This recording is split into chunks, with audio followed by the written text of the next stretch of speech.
स्वागत है आप सभी लोगों का मेरे चैनल साइंस और टेक्नोलॉजी में। मैं अनुपम विपुल आप सभी लोगों का स्वागत करता हूं आज के शो फ्यूचर फ्राइडे में। आज हम लोग बात करेंगे हार्मफुल स्टोरी टेलर्स के बारे में। तो आइए समझते हैं। तो पहले ये समझिए कि इंपॉर्टेंस क्या है कि मैं स्टोरी टेलर का फ्यूचर फ्राइडे में क्यों बात कर रहा हूँ। तो बात ये समझिए कि हम लोग रोबोट नहीं है, चाहते भले हैं बनना लेकिन है नहीं रोबोट हम लोग। तो हम लोग हमेशा लॉजिक पे नहीं चलते। जैसे स्टार ट्रैक में एक स्पीशीज है जिसे वल्कन्स कहा जाता है, वो लोग प्योरली लॉजिकल हैं। हम लोग वैसा नहीं है, हम लोग इमोशंस पे चलते हैं। तो इसका ये समझिए कि हमें बार बार ज़रूरत पड़ता है जिसे कहते हैं कॉल टू एक्शन। तो कॉल टू एक्शन का मतलब ये होता है कि कोई चीज़ आपको मोटिवेट करे, बेसर इंस्टिंक्ट के लेवल की बात नहीं कर रहे। अगर आप ह्यूमैनिटी को आगे बढ़ाना चाहते हो तो आपको अंदर से कुछ होना चाहिए, अंदर से आग, जिसे कहते हैं ना अंदर की आग होनी चाहिए। आपको बाहर से कि ये करना अच्छा है कोई नहीं करने वाला, अंदर से आग होना चाहिए। तो ये सब बहुत इंपॉर्टेंट है, खास तौर पे यंग एडल्ट के लिए। और यंग पे ये बात समझिए कि वहाँ पे वो लोग इम्प्रेशनेबल होते हैं, यानी कि जितने भी लोग स्टार ट्रैक देख के ग्रो अप किए हैं, स्टार ट्रैक उनके लाइफ में बहुत बड़ा असर डाला। साइंटिस्ट के ऊपर साइंटिस्ट, इंजीनियर के ऊपर इंजीनियर आपको बताएंगे कि वो इंस्पायर है स्टार ट्रैक से। और वो लोग रियल लाइफ में बहुत सारी चीज़ कर चुके हैं जो कि पहले पॉसिबल ही नहीं था। क्यों? क्योंकि ये सब इंस्पायर किया। अच्छी स्टोरी हमारे लिए ज़रूरी है।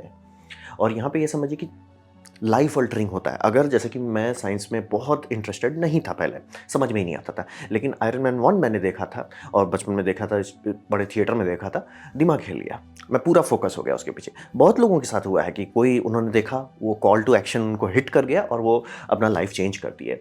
और जितने भी इंसानियत में आप किसी को भी पकड़िए, फ़र्क नहीं पड़ता कब पकड़ रहे हैं, कहाँ पकड़ रहे हैं, किसी को भी पकड़िए, वो हमेशा बताएंगे कोई ना कोई चीज़ उनको रियल लाइफ में इंस्पायर किया जो उनका आउटपुट बढ़ाया। तो वही समझिए, खासतौर पे साइंस फिक्शन का, यानी कि एच.जी. वेल्स के जो नॉवल कलेक्शंस हैं, उसमें से बहुत सारे नॉवेल्स किनको इंस्पायर किया? रॉबर्ट गॉडहार्ट को। ये कौन है? इन्होंने रॉकेट्स बनाए हैं। तो समझ लीजिए कि बहुत सारे राइटर्स, और जैसे आपका मैरी शर्ली, इनका क्यों इंपॉर्टेंस है? क्योंकि इन्होंने फ्रैंकेनस्टाइन लिखा। बोले फ्रैंकेनस्टाइन से क्या लेना है? आपको पेसमेकर इंपॉर्टेंट लगता है? इंपॉर्टेंट है। तो ये समझना बहुत ज़रूरी है। और फिर आर्थर सी क्लार्क, बहुत सारे साइंटिस्ट बोल रहे हैं, बहुत सारे साइंटिस्ट बहुत सारे रियल वर्ल्ड में कि वो नॉवेल्स पढ़ते हैं, उनसे इंस्पिरेशन का सीड्स जाता है। साइंस उस सीड को ग्रो कर पाता है। अगर सीड नहीं है, साइंस का कोई मतलब नहीं है। ये समझना बहुत ज़रूरी है। सीड नहीं है तो साइंस का कोई मतलब, आप पूरा का पूरा डेटा पढ़ लेंगे, उससे करना क्या है? वो इमेजिनेशन अगर आपके पास नहीं है, नहीं कर पाए। और इमेजिनेशन यंग लोगों में कहाँ से आती है? स्टोरी से आती है। तो अगर स्टोरी अच्छा है तो आपका पूरा कल्चर आगे जाएगा। स्टोरी हुलुलुलु है तो आप बस गोल गोल गोल घूमते रहेंगे, भले कहेंगे कि ये हम ये बेटर थे, वो बेटर थे, रियल लाइफ आपकी आउटपुट गोल मटोल रहेगी। तो ये समझना बहुत ज़रूरी है। और इन सब में मतलब एक एसेंस अगर मैं निकालूं, एसेंस क्या था जो आज बदल गया है, जिस कारण से मैं ये वीडियो बना रहा हूँ। एसेंस इनका हमेशा ये था कि वो ह्यूमंस फर्स्ट रखते थे, कि मतलब कुछ भी हो ह्यूमन पहले आता है। जैसे कि वॉर्स ऑफ द वर्ल्ड जिसमें कि मार्शियन अटैक करते हैं, या बहुत सारे स्पीशीज में ह्यूमंस हमेशा फर्स्ट रखे गए हैं। और हमेशा ये था कि हम लोग जो हैं ओवरऑल अच्छे हैं, बस कुछ लोग बिगाड़ देते हैं। मतलब कि ओवरऑल हम लोग बल्ले बल्ले, हमसे बढ़िया कुछ नहीं। और मतलब कुछ अप डाउन हो गया तो उससे सीखो। जैसे कुछ है the day earth stood still, आदम जमाने की स्टोरी है। तो उसमें था कि एलियन आके थोड़ा ह्यूमैनिटी को थोड़ा बिच स्लैप कर दिया। तो वो सब एक बात होता है, लेकिन उसमें ये था, ये नहीं था कि ह्यूमैनिटी को पुफ कर दो। मतलब ह्यूमैनिटी में अभी भी बचाने लायक कुछ थी। तो ये हमेशा से हर स्टोरीज में थी। बोल रहे हैं कि आप जिस भी लोगों को देखते हैं कि वो जिनसे आप इंस्पायर्ड है, मैं गारंटी दे सकता हूँ वो जिनसे इंस्पायर्ड है वो सारे स्टोरीज में आप खोज लोगे कि ये सारी स्टोरी पढ़ के वो इंस्पायर हुए। गारंटीड 100%। चाहे वो मोटोरोला के इंजीनियर्स हों, चाहे IBM के हों, चाहे स्पेस शटल के हों, चाहे वो सैटर्न 5 के इंजीनियर्स हों, हर जगह आपको वही मिलने वाला है। स्टोरी बहुत इंपॉर्टेंट है। अगर ढंग से साइंस फिक्शन नहीं बन रहा, यानी कि बीज नहीं लग रहे हैं इमेजिनेशन के, साइंस कुछ नहीं करने वाला है। ये समझना बेहद ज़रूरी है। तो अब एग्जांपल लेते हैं, मेरा ब्लड प्रेशर आजकल हाई क्यों रहता है। तो बात है कि जैसे मेरा फेवरेट टीवी शो जो है वो एक्सपेंस है। और ये मैं क्लियर कर रहा हूँ, मैं लव से इसको बोल रहा हूँ कि भैया ये क्या दिखा रहे हो आप। और ये मेरा फेवरेट है। तो इसमें जो स्टुपिडिटी है सबसे पहला कि अर्थ ओवर पॉपुलेटेड है। यहाँ पे मेरा दूसरा ब्लड प्रेशर बढ़ता है। जैसे कि किसी ने आज तक मैथमेटिक्स पढ़ा ही नहीं है क्या? अर्थ कभी भी ओवर पॉपुलेटेड नहीं हो सकता। ऐसा क्यों है? क्योंकि हम लोग जो है ना, एक चीज़ है जिसे कहते हैं इंटेलिजेंट क्रीचर, यानी कि हम लोग अपने इन्वायरमेंट से अडाप्ट करते हैं। आप देखिए कि इंडिया में आबादी है, तो इंडिया से लोग किधर जाते हैं? कोई सब सहारन अफ्रीका में जाता है क्या? नहीं ना। सब जाते हैं इधर उस देश में जहाँ पे अफोर्ड किया जा सकता है, जहाँ पे life quality of life improve हो सकता है। ऐसा क्यों है? क्योंकि हम लोग के पास ब्रेन है। मतलब ये इंसानियत को ऐसा दिखाना कि एक फंगस है कि बस फैल जाता है, ऐसे नहीं होता। हम लोग वहीं ग्रो कर पाते हैं जहाँ ग्रोथ का अपॉर्चुनिटी रहता है। इंडिया 1.5 बिलियन लोगों को खिला सकता है, तभी इंडिया में 1.5 बिलियन है। सब सहारन अफ्रीका में नहीं है, और बहुत सारे देशों के पास उतना मतलब कुछ नहीं है जो उतना संभाल सके, इसीलिए उनकी आबादी नहीं है। आबादी वहीं होती है जहाँ सपोर्ट किया जा सकता है। दूसरी बात, लोगों को मतलब पॉपुलेशन का नंबर पढ़ते हैं, ना कि पिरामिड। जैसे ये समझना बहुत जरूरी है। चाइना का मैं आपको पिरामिड दिखा रहा हूँ। पिरामिड आप नहीं समझोगे तो आपको समझ में नहीं, पॉपुलेशन ग्रो कर रहा है कि कोलैप्स कर रहा है। और पॉपुलेशन में समझिए मोमेंटम होता है। जैसे कि अगर आप रॉकेट आप लॉन्च करते हो ना, वो बहुत देर फुल इंजन पे चलता है, उसके बाद इंजन बंद करते धड़ाक से गिर नहीं जाता है, वो काफी देर तक आगे ऊपर जाता रहेगा, फिर एपोजी हिट करेगा, उसके बाद गिरेगा। तो पॉपुलेशन में भी वही हो रहा है। हमारा पॉपुलेशन कब का कोलैप्स करना शुरू कर चुका है, लेकिन मोमेंटम के कारण लगता है कि मतलब नहीं कर रहा है। लेकिन ये चीज वही लोग समझ सकते हैं जो ये पिरामिड समझते हैं, ना कि ओ 1.5 बिलियन। जो 1.5 बिलियन देख रहा है उसको कुछ समझ नहीं है। जो ये देख रहे हैं, जैसे हम लोग कहते हैं पिरामिड, उनको समझ है। जो मैंने अपना ओवर पॉपुलेशन वाला वीडियो में डिटेल से एक्सप्लेन किया था। और इसलिए पूरा पिरामिड का स्ट्रक्चर देखना आपको हो रहा है कि अगर ऐसा है ग्रोथ हो रहा है, ऐसा है स्टेबल हो रहा है, ऐसा है कोलैप्स कर रहा है। दुनिया में 200 देश हैं, ऑलमोस्ट 150 देश ऐसे चल रहे हैं, यानी कि कोलैप्स कर रहे हैं। तो आबादी आ कहां से गई एक्सपेंस में? तो ये वही वाली बात है, किसी को नहीं पता कि मतलब बस आबादी बढ़ा दी है। कि इस लाइक राइटर्स मतलब स्टार्ट कर रहे हैं, इस लाइक मेरे पास कोई आइडिया नहीं है, मैं ये सबको क्यों पढ़ूं, क्यों मैथ लगाऊं, क्यों दिमाग लगाऊं। चाइना रो रहा है, जापान रो रहा है, ये आपका साउथ कोरिया रो रहा है, सबके पॉपुलेशन कोलैप्स कर रही है, लेकिन ये लिख देंगे ओवर पॉपुलेशन। कहाँ फूक रहे हो भाई? तो इसलिए थोड़ा ऑड लगता है कि भाई कहाँ से आप ये ओवर पॉपुलेशन, मतलब कि हम लोग कोई बैक्टीरिया है कि बस धर करके हो गए। दूसरी बात, अर्थ नरक है उस मतलब पूरी स्टोरी में। अर्थ बेयरली किसी तरह चल रहा है, और ये बात एकदम सेंस नहीं बनता क्योंकि उसमें फ्यूजन है। यानी कि उनके शिप में रिएक्टर है जो फ्यूजन है, जो कि लेजर कन्फाइनमेंट सिस्टम, मतलब कि एक फ्यूजन फ्यूल का पैलेट लिया जाता है, वो फायर किया जाता है, दूसरा पैलेट लेके फायर करते हैं, उसको लेजर मार देते हैं। ये इतनी एडवांस अगर टेक्नोलॉजी है कि आप एक फ्यूजन को एनर्जी पॉजिटिव चला रहे हो, और ऑब्वियसली उनका एनर्जी पॉजिटिव तभी उनका सारा चीज उस पर चल रहा है। धरती में कौन सा ऐसा प्रॉब्लम है जो इससे सॉल्व नहीं होगा? तो ये समझने वाली बात है। और फिर बेल्टर, मतलब कि इनमें कहानी में 3 इकोसिस्टम है, मतलब 3 कंट्री समझ लिए। अर्थ है, मार्स है, और फिर बेल्ट है। अब बेल्ट इनका मुझे बड़ा स्टूपिड लगता है कि भैया बेल्ट में लोगों को पानी और हवा की कमी है, तो भैया वहाँ लोग क्यों हैं? इंसानियत जैसे बोले ना, वहीं जाता है जहाँ पे सपोर्ट है। अगर वहाँ बेल्टर में गए, लोग गए और वहाँ एक्सप्लॉइटेशन शुरू हुआ, लोग यूटर्न मार लेंगे, भैया नहीं सर यहाँ कुछ है नहीं, यूटर्न सर खत्म, आई एम सर। अब वहाँ क्यों, मतलब कमी क्यों है? और रहा बात की रोबोटिक्स एकदम कम यूज़ करते हैं, जबकि उन्होंने दिखा रहे हैं रोबोटिक्स, लेकिन सारा काम इंसान कर रहा है। और ये टेक्निकली प्रॉब्लम है कि स्टार वार्स के राइटर जब लिख रहे थे तो उन्होंने पता नहीं क्या फूक के लिख दिया कि इंसान सस्ता है इसलिए रोबोट्स नहीं यूज़ करते हैं। इसलिए ऐसा कभी नहीं हो सकता सर। आज के फैक्ट्रीज में हम लोग इंसान से सस्ते रोबोटिक्स बना रहे हैं, कल का में तो इतना सस्ता रोबोटिक्स होगा कि सेंस ही नहीं बनता। तो वही बोल रहे कि ये सब ऊटपटांग चीज़ दिखाने से ना दिक्कत ये बनता है कि अगर आपके पास एनर्जी और मैटर है, दुनिया का सारा प्रैक्टिकल प्रॉब्लम सॉल्व हो जाता है, खत्म, जी जी खत्म। और क्या है एक्सपेंस सीरीज में? एनर्जी, सबके पास फ्यूजन रिएक्टर्स हैं, और मैटर, बेल्ट में क्या है? मैटर। कितना मैटर है? प्लैनेट अर्थ का पूरा मास नहीं है, उससे ज़्यादा वहाँ मटीरियल है, और उनको प्रॉब्लम है। इसलिए ये एक बहुत गंदा मतलब समझिए हमें बीच को तोड़ देता है कि भैया फ्यूजन भी हो जाएगा, हमारा कोई प्रॉब्लम नहीं सॉल्व होगा, इसलिए हम तब भी वही रहेंगे। मतलब स्टोरी में कई बार कोशिश करते हैं उस डायरेक्शन में जाने, मतलब जैसे लगता है राइटर लिखते लिखते 3-4 नॉवल है ना, तो लिखते लिखते उनको एक आ गया यार सेंस नहीं बन रहा है, तो थोड़ा शिफ्ट कर दिया कि नहीं नहीं मतलब वो इंसानी नेचर पे चले गए कि हमारा ये है वो है, ठीक है थोड़ा सेंस बता। लेकिन ये बहुत खतरनाक माइंडसेट है कि सब चीज़ सॉल्व हो जाना चाहिए। मतलब फ्यूजन का आपको मतलब बता रहे जितना आसानी से ये एक्सपेंस में दिखाया जा रहा है कि लोग के घर में शिप है, जो उनका हॉलीडे शिप है, उसमें फ्यूजन रिएक्टर है। इसका मतलब समझ रहे हैं कि समुद्र को साफ करना, कि भैया मैंने समुद्र है ना, समुद्र को मैं स्टेरलाइज कर दूं, कि मतलब उससे सारा माइक्रोप्लास्टिक हटा दो, ये 1-2 बिलियनर साइड में टाइम पास के लिए कर सकते हैं। साइड में, गवर्नमेंट तो छोड़ दीजिए, साइड में ये लोग कर देंगे। फ्यूजन में इतनी एनर्जी होती है, अब फ्यूल की भी कोई कमी नहीं, और प्लस आप जब स्पेस में जा रहे हो तो फ्यूल कलेक्ट करने का भी टेंशन नहीं है। लेकिन नहीं, ओवर पॉपुलेशन दिखा रहे हैं, प्रॉब्लम दिखा रहे हैं, हुलुलुलु दिखा रहे हैं। इसलिए जैसे राइटर्स के पास बुद्धि नहीं है कि इस सब के सिवा भी कोई प्रॉब्लम हो सकता है, ओवर पॉपुलेशन और मतलब गरीबी, इसलिए इसके सिवा भी 10,000 प्रॉब्लम होते हैं सर। तो ये सोचिए, मेरा फेवरेट है। और दूसरा इनका दिमाग मेरा खराब करता है, रेल गन ये क्यों यूज़ कर रहे हैं? ये लगता है कि किसी इंजीनियर ने साइंटिस्ट का पेपर पढ़ लिया कि रेल गन बहुत अच्छा वेपन है, ये भूल गया कि स्पेस में नहीं काम करेगा। क्यों नहीं काम करेगा? स्पेस में अगर 2 मेटल आप लेते हैं और उसको टच करते हैं, वो वेल्ड हो जाता है। रेल गन का सबसे बड़ा प्रॉब्लम क्या है? वो वेल्ड हो जाता है अर्थ पे। स्पेस में करेंगे तो भूल ही जाइए। और रहा बात, इसलिए आप रेल गन का कभी भी फायरिंग देखें, जो नेवल बेस फायर करते हैं, हमेशा उसमें क्लाउड निकलता है, गैस कैसे बूम बूम बूम निकलता है। वो क्यों है? वो बोले वेल्ड ना हो इसलिए उसको पीछे गैस से पुश करना पड़ता है। वो इन्होंने अच्छा दिखाया कि पिक्चर में दिखा रहे हैं, पिक्चर मतलब टीवी शो में, कि फायर होता है तो नीला प्लूम निकलता है, गैस से पुश करना। इसलिए सर कॉइल गन नाम की चीज़ होती है, ये सब हुलुलुलु नहीं होता है उसमें, कॉइल गन ज़्यादा प्रैक्टिकल रहेगा और प्लस वो दिखाएगा भी नहीं, वो स्पार्क नहीं होगा। आप क्यों ऐसा गन लेके चल रहे हो जिसमें दूसरे को पता चल जाए कि आपने फायर कर दिया है? वो मुझे एकदम लगता है कि किसी ने आधा डिटेल पढ़ा, ये नहीं पढ़ा कि वो मेटल वेल्ड हो जाता है और बस उसको लेके भाग गए और सब लोग एक्सप्लेन कर रहे हैं हाँ rail gun is so practical. It's like dude worst है, क्योंकि उसको ना आपको एनर्जी चाहिए, प्रोजेक्टाइल चाहिए, प्लस एक्सेलरेटर चार्ज चाहिए। अगर आप एक्सेलरेट नहीं करेंगे वो वेल्ड हो जाएगा, धरती में हो जाता है, अंतरिक्ष में तो छोड़ ही दीजिए, और हीट भी बहुत करेगा। हाँ वो इफिशिएंट थोड़ा ज़्यादा, लेकिन आपके पास फ्यूजन है, एनर्जी की कमी है नहीं, तो शांति से कॉइल गन करो ना, जी शॉक भी कम रहता है, स्मूथ रहता है और दिखेगा नहीं अपोनेंट को कि आपने फायर कर दिया है। तो ये हुआ एक्सपेंस का। तो यही इन्होंने रूल ब्रेक कर दिया कि एनर्जी है, मैटर है, लेकिन अच्छा चीज़ होने की जगह मतलब कुछ और दिखाओ, जैसे प्रोटोमोलिक्यूल इस कहानी का सेंटर पॉइंट है, वो दिखाओ कि वो समस्या है, ना कि नहीं इंसान हुलुलुलु कर रहे हैं, बेल्टर के पास हवा नहीं है, पानी नहीं है, वो वहाँ है क्यों?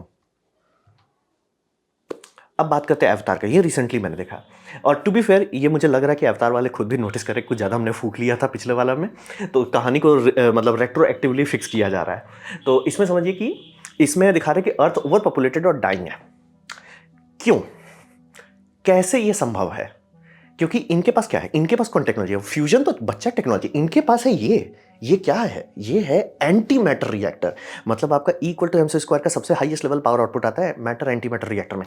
इसमें वो है मैटर एंटी मैटर रिएक्टर। इनके पास क्या प्रॉब्लम है भाई? और रहा बात, ये तो सुपर कंडक्टर रूम टेम्परेचर, जो कि पहले वाले पार्ट में था कि room temperature super conductor use कर रहे हैं, और इसीलिए बोला कि वो थोड़ा फूक के बनाए थे। इस बार समझ में आएगा भाई, जो दाम बताते कि $20 मिलियन पर किलो है, उसका कोई सेंस नहीं बनता है। ऐसा क्यों है? बोले सुपर कंडक्टर वैल्यू है, लेकिन जब तक उसका वैल्यू एक लिमिट में है। क्यों? एमआरआई मशीन के लिए आप लोग बहुत खर्च करते हो क्योंकि एमआरआई की वैल्यू, लेकिन अगर उसमें जो चीज़ लगा रहे हैं वो इतना महंगा हो जाए कि लोग एमआरआई अफोर्ड नहीं कर पाए, तो उसकी वैल्यू खत्म हो जाती है ना। जैसे आप बोलते हो कि ये रूम टेम्परेचर सुपर कंडक्टर है, लेकिन इसका दाम आपके नॉर्मल एमआरआई से 10 गुना ज़्यादा है। लोग बोलेंगे भैया मैं शांति से नॉर्मल हीलियम वाला एमआरआई यूज़ करूँगा। समझिए दाम देखना होता है ना। जैसे कि स्पेसएक्स ने पहला जो रॉकेट बनाया जो रीयूजेबल था, वो ज़्यादा महंगा था नॉर्मल रॉकेट से, लेकिन धीरे धीरे दाम घट गया, और तभी उसका पूरा कारण वही था कि भैया धीरे धीरे हम दाम घटाएंगे तभी सेंस बनता है। तो सुपर कंडक्टर के साथ भी वही दिक्कत है कि अगर आप सुपर कंडक्टर बाहर से ला रहे हो, दूसरा सोलर सिस्टम से ला रहे हो, अल्फा सेंचुरी से ला रहे हो, लुट जाओगे। वो सिर्फ एक्सपेरिमेंट के लिए अच्छा है, ट्रायल के लिए अच्छा है, लेकिन उसका कोई यूज़ नहीं हो, उसका वैल्यू नहीं हो। तो इस पिक्चर में ये कर दिया कि एक्चुअली वो सेंस सही में नहीं बनता है कि $20 मिलियन किलो कोई उसका नहीं कीमत देने वाला है। तो अब कहते हैं कि अमृत यहाँ पे हार्वेस्ट कर रहे हैं। अगर आपको नहीं सुनाई दिया था अमृत, वो क्या मतलब अमृता बोलते हैं, हमको भी नहीं समझ में कि अमृत बोल रहे हैं। वो जो वेल से जो ड्रिल करके निकाल रहे हैं वो अमृत है। वो सेंस बनता है क्योंकि पैसा क्या नहीं खरीद सकता, टाइम। मतलब इमोर्टैलिटी आपको टाइम खरीद के दे देता है, तो इसीलिए वो सेंस बनता है कि उसके लिए लोग सही में उतना देखें। लेकिन कितने वो हाइपर बिलियनियर्स हैं जो वो अफोर्ड कर सकते हैं, वो एक अलग बात है। तो वही समझिए कि इनके पास एंटी मैटर रिएक्टर है, तो धरती में प्रॉब्लम क्या है? मतलब कौन प्रॉब्लम है जो एंटी मैटर रिएक्टर नहीं सॉल्व कर पा रहा है? मेरे को ही बताओ आप। वो इतनी ज़्यादा एनर्जी देता है ना कि जैसे मान लीजिए काफ़ी लोग कहते हैं कि कल को फॉस्फर खत्म हो जाएगा, ठीक है, क्योंकि वो रेडियो एक्टिव है, उसका हाफ लाइफ बहुत कम है, खत्म हो जाएगा, ठीक है। अगर आपका सेंटीमीटर रिएक्टर है ना, आप फॉस्फर से एक स्टेप नीचे आइए, उसे पार्टिकल एक्सेलरेटर में चलाइए, मतलब पीरियोडिक टेबल में एक स्टेप नीचे का एलिमेंट उठाइए, पार्टिकल एक्सेलरेटर में चलाइए, फॉस्फर निकालिए, चलिए हटो फुटो, फुर्सत नहीं है मेरे पास। आपको सन्स का भी टेंशन नहीं है, आप अपना आर्टिफिशियल लाइटिंग से सारा प्लांट ग्रो कर सकते हैं, जमीन के अंदर कर सकते हैं, कोई टेंशन नहीं है। वो रिएक्टर का इतना ज़्यादा पावर होता है। और ये जो दिखा रहे हैं, इनका रोबोटिक्स इतना एडवांस है कि ये रोबोट कहते हैं कि रोबोट 6 दिन में बिल्डिंग बना रहे हैं। जो ये मतलब सीन में एक्सप्लेन करते हैं कि भैया ये जो स्वॉर्म रोबोटिक्स है 6 दिन में इनका बिल्डिंग बना रहा है। धरती में ऐसा क्या चीज़ है जो आप सॉल्व नहीं कर पा रहे? मेरे को आप जेन्युइनली बताओ। आपके पास इतना एडवांस रोबोटिक्स है, एनर्जी के मामले में तो टेंशन ही नहीं है। और इनका शिप के बारे में बात करते हैं। मैंने नीचे एक अच्छा वीडियो दिया जो मैथमेटिकली जो लोर से ही डिटेल निकालता है कि भैया इनका शिप जो है लेज़र सेल से चलता है। सेल है, सेल को लेज़र से पुश करते हैं। वो लेज़र इनको मतलब ऑलमोस्ट 1.5 ईयर्स तक एक्सेलरेट करता है 1.5 G पे। वो लेज़र का पावर आउटपुट इतना ज़्यादा होगा कि धरती पे जितना एनर्जी पड़ता है सन की तरफ से, वो कम लगने लगेगा उसके सामने। और ये मैथमेटिकली कैलकुलेटेड। तो अगर आपके पास उतनी एनर्जी है, धरती में एनर्जी का प्रॉब्लम नहीं होने वाला कि सुपर कंडक्टर की ज़रूरत नहीं पड़ने वाली हमें। तो यही इसीलिए मतलब कि आप कह रहे हो कि उतनी ज़्यादा अगर इंसानियत के पास एनर्जी है, तो भैया मतलब कि धरती का सरफेस हमें पता है, उस सरफेस पर हमें पता है कि पर स्क्वायर मीटर में कितना एनर्जी पड़ रहा है, उसे मल्टीप्लाई करके पता चल जाता है कि एक्स वैल्यू आ रहा है। आपका शिप एक्स से ज़्यादा खा रहा है, यानी कि आपके पास मतलब स्टार वॉर्स लेवल की एनर्जी है। और तब आपको प्रॉब्लम क्या है सर? प्रॉब्लम क्या है, हमें ये बता प्रॉब्लम क्या है। और ये लोग open air 3D printer metal रखे हुए हैं कि ये इनका डिज़ाइन में है कि मतलब ऐसे प्लेट बन रहा है और ये ओपन एयर मेटल प्रिंटिंग कर रहे हैं। ये हमसे आज तक नहीं होता है, मतलब हम लोग से, इंसानियत से अभी नहीं हो रहा है। ये बहुत एडवांस टेक्नोलॉजी है, ये बस कर रहे हैं साइड में। भाई आपको प्रॉब्लम क्या है धरती पे, हमें ये बताओ।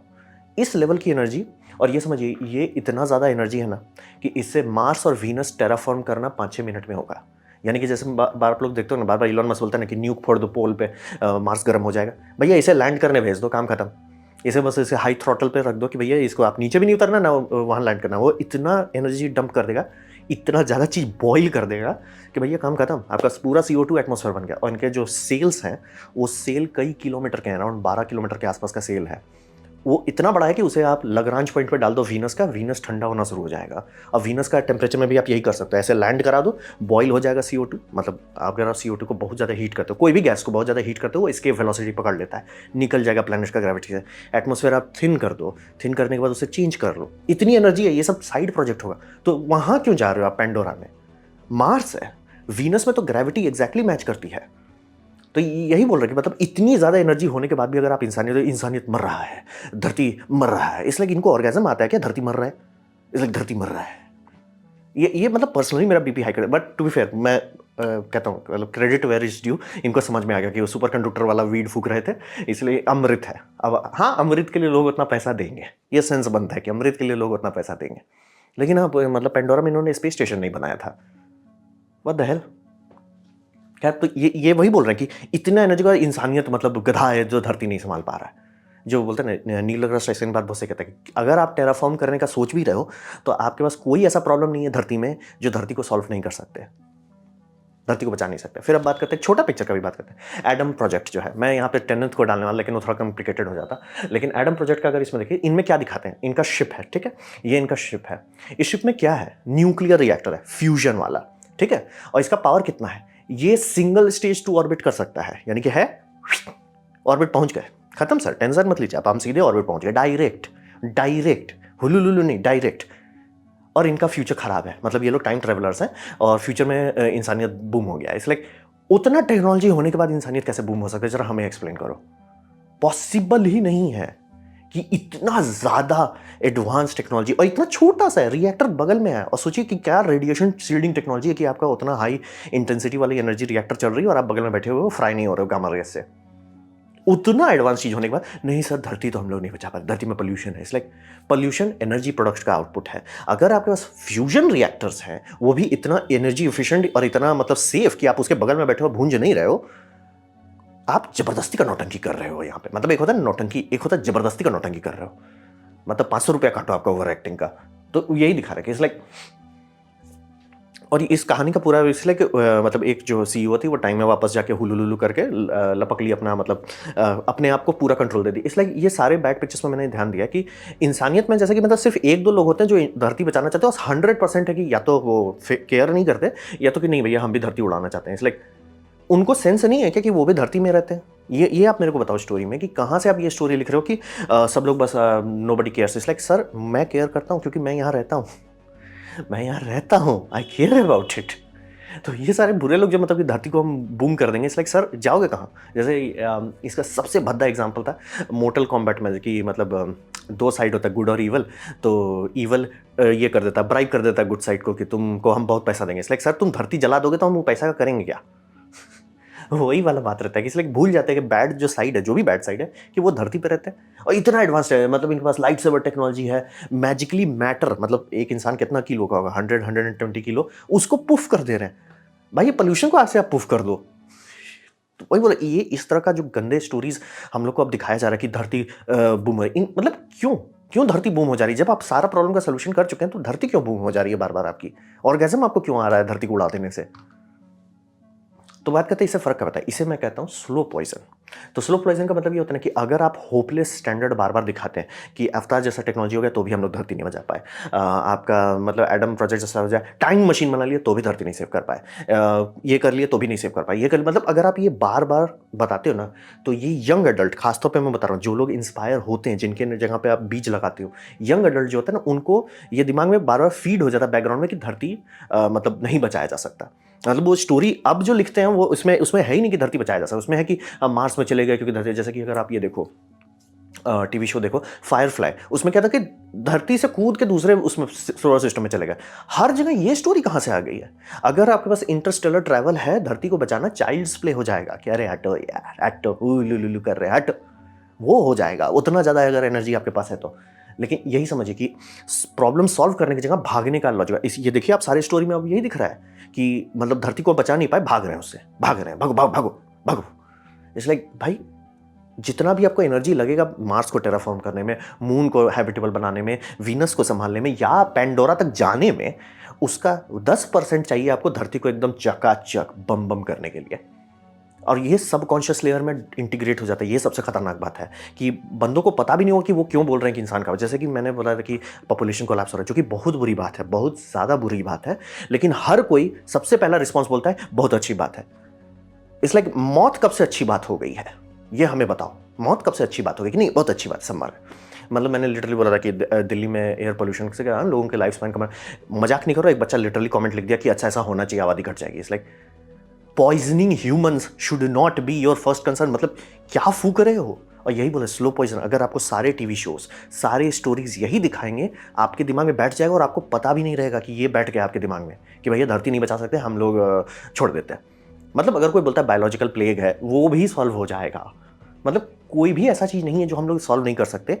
मतलब कॉम्प्लेक्सिटी के मामले में कि दूसरा जगह जाना, दूसरा प्लेनेट को छूना, उससे 10 गुना ज़्यादा आसान है धरती को संभालना, वो नहीं कर सकते। और इससे दूसरा एक वायरस बनता है जिसे हम लोग कहते हैं मिसैंथ्रोपी। ये MISANTHROPY, मिसैंथ्रोपी बनता है, यानी कि मैन हेटिंग, यानी कि ह्यूमन काइंड से ही हेट करने लोगों। इसीलिए आपको ये सब बैनर देखने को मिलेगा, save the planet and yourself. कहाँ फूक रहे हैं भाई?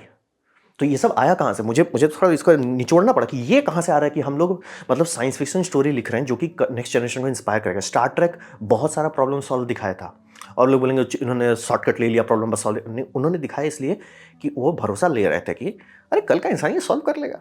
जैसे कि अगर आप जो मतलब जो कहते हैं माल्थुजियन कैटास्ट्रोफी की, आबादी बढ़ेगी, हम लोग बूम हो जाएंगे, ये कब का आइडिया है? ये माल्थुजियन का है। वो ये आइडिया कब उसने लिखा था? 1700 में, 1700 के लास्ट उसमें, मतलब कि 1790 में लिखा था। यानी कि 1800 डेटा उसका गलत प्रूफ करता है, 1900 गलत प्रूफ करता है। अगर उसे आप टाइम मशीन में जाके बताओगे इंडिया और चाइना में 3 बिलियन लोग होंगे, बोलेंगे भाई क्या फूक रहे हो, ऐसा पॉसिबल नहीं, मेरा मैथ कहता है ये गलत है। और इंडिया में हैं उतने लोग, इंडिया और चाइना मिला के ऑलमोस्ट 3 बिलियन लोगों की बात कर रहे हैं। कहाँ से हो गया इतना?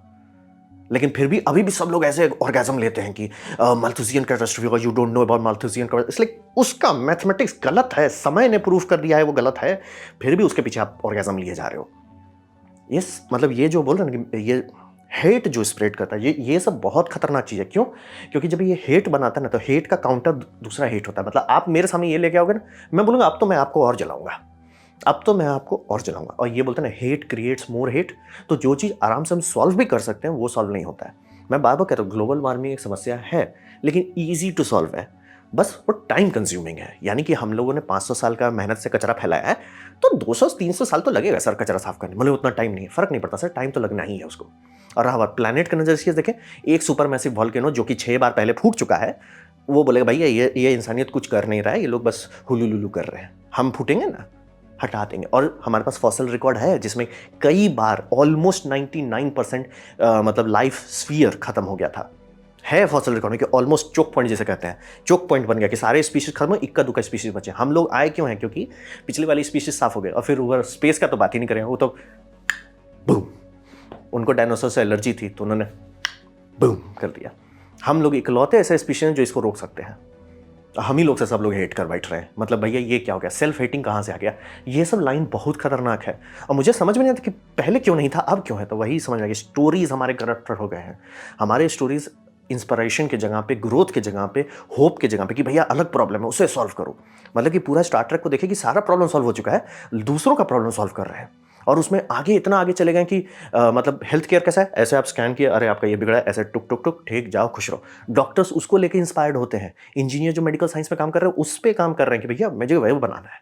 जो मोटरोला का इंजीनियर के बारे में आपको बात कर रहा हूँ, वो कम्युनिकेटर से इंस्पायर्ड था, जो स्टार ट्रेक ओरिजिनल वाले सीरीज में था, खोलता था, फ्लिप फोन वहाँ से आया है। तो वही समझ रहे कि हमारे स्टोरीज ही गंदे हो गए कि इंसानियत के पास एंटीमेटर रिएक्टर है तो भी धरती मर रहा है। इसलिए आपको बस बोलना है कि धरती मर रहा है ना, मतलब आपको ऑर्गेजम आ रहा है वो बोलने से। मतलब टेनेंस में भी मेरा ब्लड प्रेशर हाई हो गया था। इसलिए तुम्हारे पास इंट्रपी उलट दिए हो, एक न्यूक्लियर बॉम्ब लो, उसे इंटरव्यू में उल्टाओ और फोड़ दो पॉइंट नीमो पे, वहाँ बर्फ़ बन जाएगा। बर्फ़ से क्या होगा? बर्फ़ से सनलाइट रिफ्लेक्ट होगा। सनलाइट रिफ्लेक्ट होने से क्या होगा? टेम्परेचर घट जाएगा। इट्स लाइक मतलब किसी भी राइटर मतलब 5 मिनट भी नहीं सोचता कि इट्स लाइक जैसे पॉपुलेशन, ओवर पॉपुलेशन, लाइक हम लोग फंगस नहीं है कि बस जाके फैल गए। बोल रहे चाइना मर रहा है, इट्स लाइक वो पिछले 20 साल से मर रहा है और अब वो लोग बोल रहे हैं कि इसलिए बोल रहे हैं कि आप उनका देखिए। और जापान बोल रहे हैं 1978 में मरा था, 90 साल लगता है लोगों को पूरा समझ में आने में, क्योंकि एक लाइफ स्पैन 3 जनरेशन। तो ये सब स्लो चीज़ है, लेकिन मैथमेटिकली आप देख सकते हो, ट्रेस कर सकते हो, कैलकुलेट कर सकते हो। नहीं देख रहे हैं, इसलिए नहीं ओवर पॉपुलेशन हो गया। कहाँ से सर? आसमान से बच्चे गिर रहे हैं क्या? फोटोसिंथेसिस से आ रहे हैं। मतलब 2.1 हमें चाहिए, मतलब पॉपुलेशन स्टेबल रखने के लिए, ना तो बढ़ेगा ना घटेगा। हम लोग 2.1 से नीचे आ चुके हैं, यानी कि एक्सटिंक्शन पे चल रहे हैं। और वहाँ पे सारे राइटर्स लिख रहे हैं over population, over population, over population. इसलिए क्या फूक रहे हो? इसीलिए बोले पॉपुलेशन पिरामिड समझ में आना चाहिए, तभी लोग ये समझ पाएंगे। लेकिन नहीं समझता, ठीक है लिखो। तो यही स्लो पॉइजन है। जैसे सिगरेट एक दिन में आपको ऊपर नहीं भेजता, लेकिन धीरे धीरे आपके लंग्स की वाट लगाता है। वैसे समझिए कि हमारे अगर सारे स्टोरीज ऐसे कचरे हो गए तो पता भी नहीं रहेगा, और नेक्स्ट जनरेशन ट्राई भी नहीं करेगी धरती को सॉल्व करने का, कि इसलिए क्या छोड़ो यार, सॉल्व ही नहीं हो सकता, चलो मार्स चलते हैं। इसलिए देखिए इन्वायरमेंटलिस्ट भी ज़्यादा रहता है, अरे चलो मार्स चलते हैं। It's like what the hell, धरती ठीक कर लो ना भाई, सस्ते में निपट जाएगा। तो ये था मेरा प्रेजेंटेशन, आपको कहते हैं बैड स्टोरी टेलर्स के बारे में। उम्मीद करता हूँ आपको अच्छा लगा, कुछ सीखने मिला हो, कुछ समझ में आओ। अगर ऐसा है लाइक कर दे, दोस्तों से शेयर कर दे, उससे मेरा काफ़ी भला होगा। नहीं अच्छा लगा, नहीं पसंद आया, कोई बात नहीं, मैं आपसे कहूँगा डिसलाइक कर दबा दीजिए। डिसलाइक 2 बार दबाइए, उससे मुझे पता चलेगा कितना ना पसंद हुआ है। मैं आपसे कहूँगा कि कमेंट लिखें, मैं हर कमेंट को पढ़ने की कोशिश करता हूँ। आपसे कहूँगा सब्सक्राइब कीजिए, बेल दबाइए अगर आप फ्री हैं तो। आपने मेरा वीडियो देखा, जानकर मुझे बहुत खुशी हुई। धन्यवाद।